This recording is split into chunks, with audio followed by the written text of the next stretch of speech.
What's up, good folks? Happy Hump Day. If you don't know who I am, I go by the name of Bonafide Queen Bree, and I hope that you are doing you in the most bona fide way that you know how. In this upload, I want to talk about the importance of spirituality and relationships, or the importance of having a relationship with the Most High or a higher power. So, what I really admire is people who have a certain type of belief system and they stand on that. So if a person say that they're Christian or that they believe in Jesus and they stand on that and they're witnessing to other people, I think that's I actually admire that. I admire that people have a certain type of belief when it comes to spirituality, or even if it's religious beliefs, and for them to witness what we call, when I was raised in a church, what we call witnessing, or giving testimony about your thoughts, or your life and your experiences. So I think that when we talk about relationships and spirituality, I feel as though God should be at the head or the center of that. And I say that because, as a spiritual person and a woman who was, raised in the church, or was raised Christian, spirituality was always the foundation. So if someone is in a relationship or a marriage with someone, and even if they are expressing that they are Christian or that they believe in Jesus, and they are witnessing and they are giving testimony about how Jesus saved their life, or that Jesus brought salvation or changed their life or made them a better person, I think that is an amazing and a beautiful thing, especially when they are witnessing and trying to give some people hope. When a person is constantly trying to better themselves. So if it is Jesus that makes one better, I think that is a beautiful thing. And I don't think that there should be a real, going back and forth, or, I don't think that people should be banging on each other as far as which God that they serve. As I always say, if people aren't, if they're not worshiping the enemy, if they're not, worshiping the devil, then, or evil, then, I think that people should be free to explore and study and worship the gods that God that they choose to, and especially because it's a multicultural society that we live in, and a lot of people's God or gods look different, but I would encourage anyone that if it is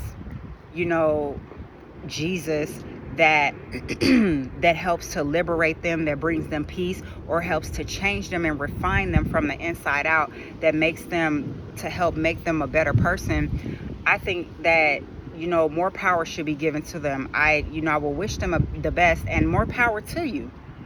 So now when we talk about someone who they have the foundation and the basis is their spirituality, and they're working on their spirituality and working on strengthening their relationship with the Most High, and focusing on elevating and becoming a better person. When a person is expressing that God is their foundation and they are grounded and they're expressing the importance of their faith and what they believe in. I think that it's absolutely important. I think that when it comes to religion and spirituality, or just talking about the Most High in general, I think that a house can't stand if God isn't at the head of the household, right? So if someone is if a man is expressing that he is focused in a spiritual way, deeply focused in a spiritual way, and focused on strengthening his relationship with God, and he is working on a relationship with a woman who is telling him that he's doing too much, or she is not encouraging him to get closer to God, and is not willing to become one with that, or to be in union with that. She's not willing to commune with him in regards to his spiritual path, and she doesn't make it of the utmost importance what he's doing spiritually and his spiritual path, or to put it in the simplest way, to prioritize the way that he is, his relationship with God. I don't think that it's going to be something that is going to be wholesome for the union. I think that a man is supposed to be able to teach his woman and lead his woman, and vice versa. So they should be able to help one another. But if a man is, or even a woman, but I'm gonna specifically talk about a man here. If a man is focused on his spiritual health and his spirituality, and becoming one with God, or strengthening his relationship with the Most High, and a woman is discouraging him or telling him that he's doing too much, or she's not willing to rise to the occasion or be on the same page, I don't think that is a union that's going to be able to be sustainable. I don't think it's going to be sustainable at all. I think that as spiritual people, that should be our number one priority, which is to prioritize our relationship with God and our spirituality. And then also that's going to be the number one guidance, because we are very spiritual people. We are spiritual beings. So, when all else fails, what do you rely on, and what do you fall back on when everything else falls apart? Because we're human, and things are not always going to be it's not always going to be perfect. And one might ask, what do you do when you are devoted in your spirituality, and you are devoted to your relationship to the Most High, and your significant other or your partner is not? What I would say is that you probably should communicate that with them, and then see if you could try different ways to get them on board. But if you have someone who is literally taking you out of your spiritual practices, or there's someone who is trying to move someone away from their spirituality or their relationship, taking them away from their relationship with the Most High, I would say that that's a red flag. So when someone is focused on their relationship with the Most High, and they're focused on their spirituality and things, I think that that's a beautiful thing, especially like folks in the Christian in Christianity, where they like to, what we call, witnessing or giving testimony. And I think that it is amazing when someone can give a testimony and say, hey, Jesus saved me. If that's what you believe in and it makes you a better person, more power to you. A lot of us, we explore different spiritual paths. A lot of us study a lot of different spiritual paths. Like me, for example, I study African spirituality, but I've also read I've read other what we would call sacred texts as well.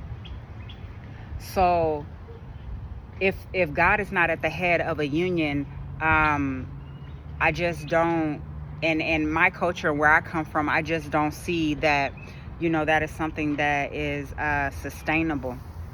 And it just doesn't seem like it will be something that is wholesome if one party is very spiritual and then the other is not.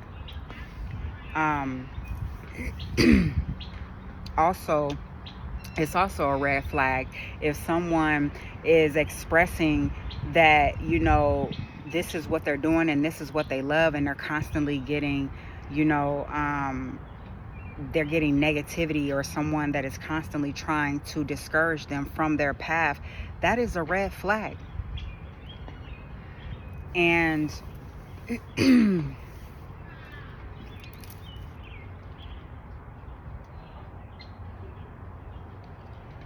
on days when people don't necessarily like each other, and on days when maybe they're not having their best days and things, what do people resort to? What do people resort to when everything seems as though it's everything is out of whack, and everything that whatever people's plans are is just not working out? What do people resort to? In our culture, we usually resort to praying, and the women are praying women. We're very praying people. So what does your significant other do when you're down bad, or you're not feeling your best, or when you're sick, besides the whole, playing nurse and trying to nurse and heal one back to health and things? But maybe, you've had a bad day and things of such. What does a woman do if she doesn't have a spiritual foundation or a spiritual basis? Usually women, we're praying, or we're meditating, or we're putting, different things together. The whole herbal thing, the healing thing, these are the things that that women, do in the culture, and these are the things that women do in history.